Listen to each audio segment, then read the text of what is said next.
Welcome back to game number 3 in the Innovation vs Soulkey series, round of 8 in WCS Korea season 2. Had an excellent series so far. If you haven't watched it, you deserve to see it spoiled here in game number 3, so go back and see it. The games number 1 and 2 are on the channel, so duck back and check those out before watching any more. We've seen Innovation just in fantastic form today, able to take the first 2 games convincingly. Soulkey just hasn't had an answer for this biomine pushing out of Innovation. Just consistent multitasking out of Innovation, able to wear him down and break the back of the Zerg macro. It's an interesting map actually. I've not actually seen it before, and I'm wondering if the map is indeed unique to WCS Korea. I haven't seen it either on ladder or in other tournaments I've watched or cast, so quite a nifty map. And given that we have the signs up here in Korean, I would say that this map is specific to the Korean region. Very cool expansions down here in the beach. It's quite an awesome map. I'm kind of wishing we had this on the Southeast Asia region ladder. This would be a lot of fun to play. Make me feel like I was down at the beach. Actually live quite close to the beach. Australian, as you'd have worked out by the name of the channel and my Aussie accent, and actually don't live too far from the famed Gold Coast, so a bit of a beach fan. If you combine beach and Starcraft, you'd have 2 of my favourite things in one spot, so this map's quite a winner for me. Alright, Command Centre going down from Innovation. Same sort of pattern as Game 1, Command Centre on the high ground with a barracks to help finish that wall in. Not surprising to see him do it on the high ground, as the rush distance between these 2 players is quite short. It's a quick walk along the beach to your opponent's natural, so much smaller map than our previous map. We can see Soulkey moving out with his Overlord to scout. It's actually quite an open map. Large lanes of movement. It looks like blocked off by debris in a few places, but there's a lot of these overlords that would normally hover in gaps between expansions like they did on Star Station won't be able to do that quite as safely as they have in the past. We have a large bridge moving down out over the water, so players can settle this expansion down here if they so desire and fight across this bridge a bit. Well, it's a different design, but a bit reminiscent of San Francisco or some of the other great bridges that we have in the world. Spawning pool down from Soulkey. I'm really interested to see if Soulkey will adapt his play style. He did go for a much heavier Ro8 build as opposed to the Zergling Baneling Muta that we saw out of him in game number 1. Will he further adapt and try something else, or will he go back to one of those strategies that we've seen before and instead try to play it in a different way and see if he can respond to this aggression out of Innovation? Now if you've missed the other cast, there is a bit of a history between Innovation and Soulkey.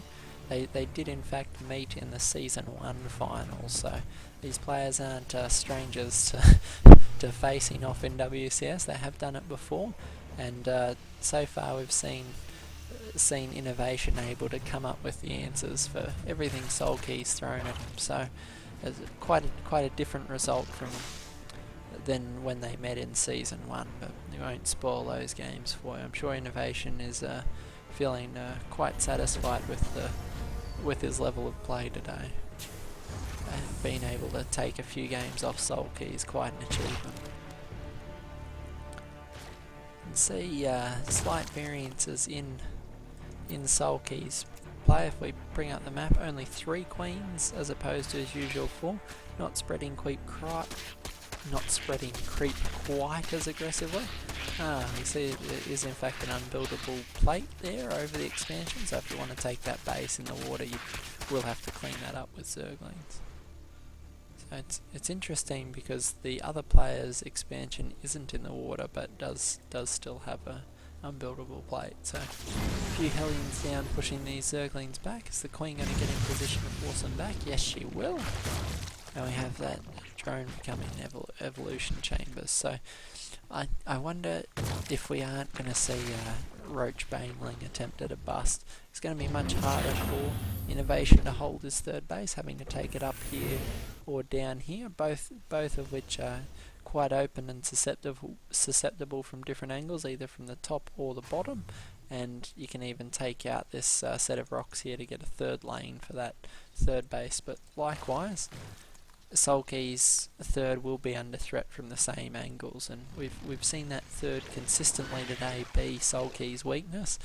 Innovation able to place constant pressure on that and just prevent Soulkey getting into the late game, which I'm sure where he'd like to be. Quite a gas heavy build from Innovation this round. We can see he's got 4 refineries on the way. And some siege tanks, which is new. We haven't seen any tanks out of Innovation so far today, but likely an adaptation for this map. We can see that this tank quite nice arc and range of fire, able to cover most of the door from a quite safe location. And quite difficult for roaches to try and pick off that tank from the low ground. Third command centre moving out. Looks like Innovation indeed is going to try and take this base. Going to need to clean up those rocks with these marines, and indeed they do move out. The Zerglings are still sitting up here, not trying to prevent that base from going in. Another tank moving now. Is that no? Same tank. Tank 1, and we do in fact see the reactors going in. So unlikely to be any more tanks out of Innovation,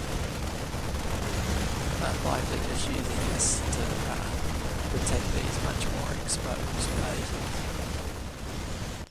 Base number 4 on the way for Soulkey, with most of his gas geysers up and being mined from. These ones still needing a few drones transferred in, but quite heavy saturation. Macro hatch going up. Won't be surprised to see a substantial timing out of him at the 15 to 16 minute mark.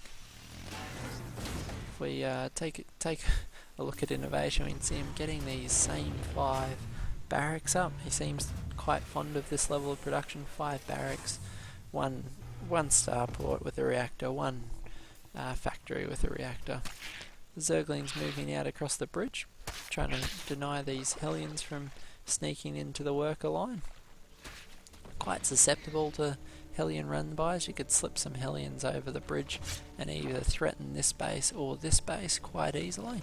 Zerg being unable to wall in. Terran could quite easily, if they want, wall that in to deny the counterattacks, but Zerg having no real options other than dropping a bunch of expensive, cheap mineral wires, but expensive in costs of lava and drones, dropping extra sort of evolution chambers there to try and block that off.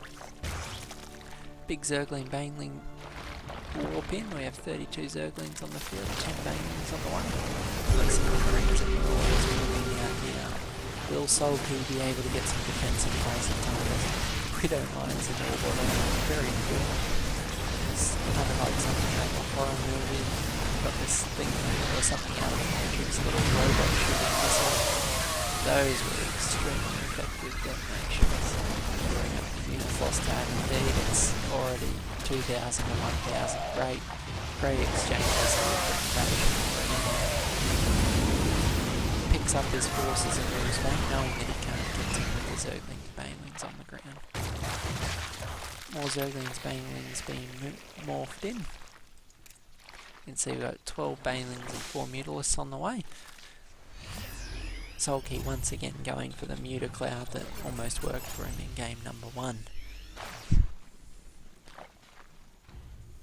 Innovation drawing back into his base, probably wanting to ensure that he secures his third base, as he's likely unable to power this level of macro off 2 bases, whereas if he can secure this third, he knows he can send the relentless pressure that he's been doing in previous games. Here it is moving out.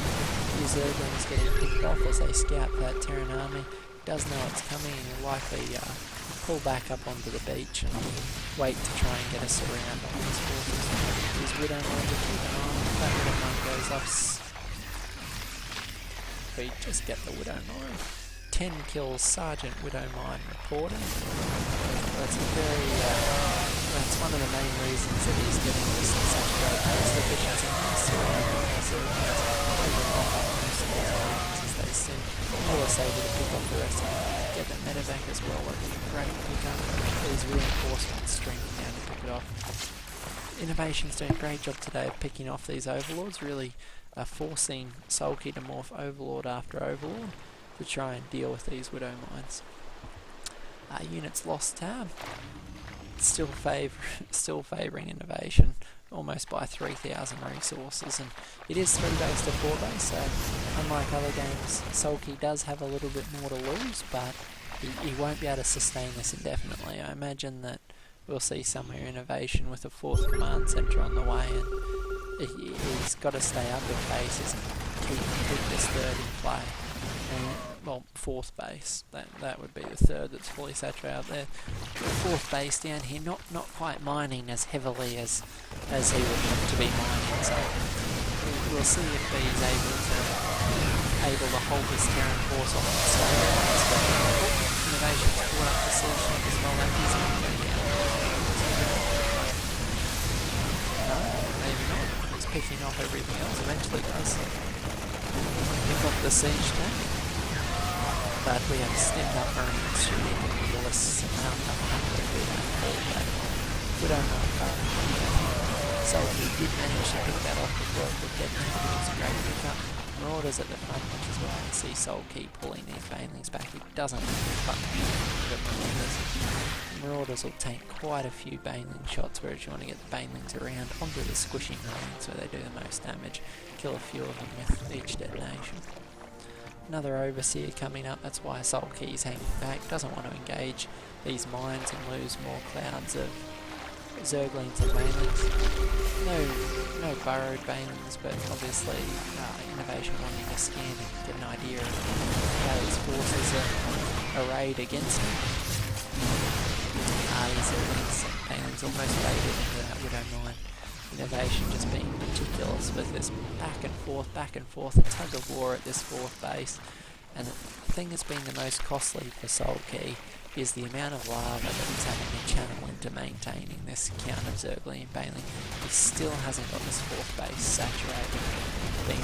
He's trying to get around the Mutalisk, but just being forced to keep them at home to prevent these Zerglings and Banelings from losing this battle and losing the expansion. He knows this 4th base is his weak point, and so does Innovation. Up comes the big sting. They do take a lot of time. But this almost totally out of the inspiration things, but big detonations up that Widowmine for 6 and 2. Not so big off this second level. Banelings taking these out. It's his 176 to 166 supply, so very close battle here, but Innovation starting persistently. These Marauders just picking off workers before they force back. Every time you run the Packers up here, it's likely to get stunned by this Widow. That is exactly what happened. But just meticulous play out of Innovation. You can see the units lost tab continuing to Soulkey. Every time Soulkey gets this opportunity to run on and wipe out the retreating force, a stream of reinforcements comes in. Part of the reason for that is there's no creep spread in the ocean here. It's spread up to here with some creep tumors, but he can't quite catch Innovation's forces. They simply retreat. So one of the reasons he's never quite weathered this unit's lost tab. See them skim backwards, lots of banelings dying on Marauders with very poor cost efficiency, and then right as the critical mass swings in Soulkey's favour, Innovation disengages and then picks up in the medevac for a stims and comes on out of the water. The Zerglings and banelings can't quite catch him. Just excellent play. You can see starting to wear down Soulkey. We see Soulkey's supply dropping to 149, 147 as opposed to the 185 of Innovation. I think we can see this big detonation is quite nice for Innovation, but unfortunately his mutant did get picked off by those Widow Mines. The splash damage and bringing down the red health mostly mocked up by the stemmed up 335. You see the 4th base has gone down, and I think he likes at the beginning of the end of the innovation. He's down almost 80 supply, forced to pull his drones back. You can see the infestation keep going out. Hydra's on the field, but no real tier 3 units. Production in Soulkey does an excellent series between these two players. It was a 3-0 steamroll for innovation, but he almost made it look easy there with the pressure on the third base, but just obviously familiar with the map, positioned so excellently in the water where he kept picking off the creep tumors. Soulkey couldn't get the surrounds that he wanted and just able to play an almost endless tug of war at this fourth base until he did wear Soulkey right out. At the end of the game we did have 30,000 to 15,000, showing that Soulkey was just unable to get the favourable engagements that he wanted. Every time it was almost in his favour. Innovation cleverly nick back and wear him down. But if you may think these players are poorly matched, I'd suggest you go back and check out WCS Season 1, where the results went quite differently for Soulkey and Innovation. So, excellent series. Congratulations to Innovation, our victor here today, a blue Terran in the top right. Hope you enjoyed this series. It's been fun for me to cast a Korean game, Koreans versus Koreans on Korean WCS. It was a lot of fun for me. I'm planning to go through these series of games and cast quite a bit more of WCS Season 2 Korea. Thoroughly enjoyed it. Look, I really want to find some nice Protoss games, maybe even Protoss versus Protoss. It's a very dynamic and difficult game to play early game, so I might look for a few of those. Otherwise, if you have any suggestions or games you'd like to see cast in a sexy Aussie accent, please send those requests to Aussie Starcraft replays at gmail.com, or leave us a comment down below. I'd love to hear what you have to say. And I'm new to casting, and these are my first games that I've been casting, so always happy and anxious to hear what you have to say.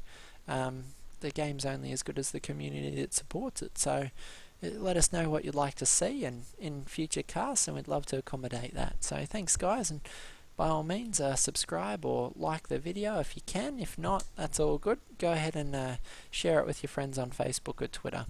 Let them know that these games are being cast here at Aussie Starcraft. Thanks guys, I hope you have a great night. This is Aussie Starcraft signing out for today.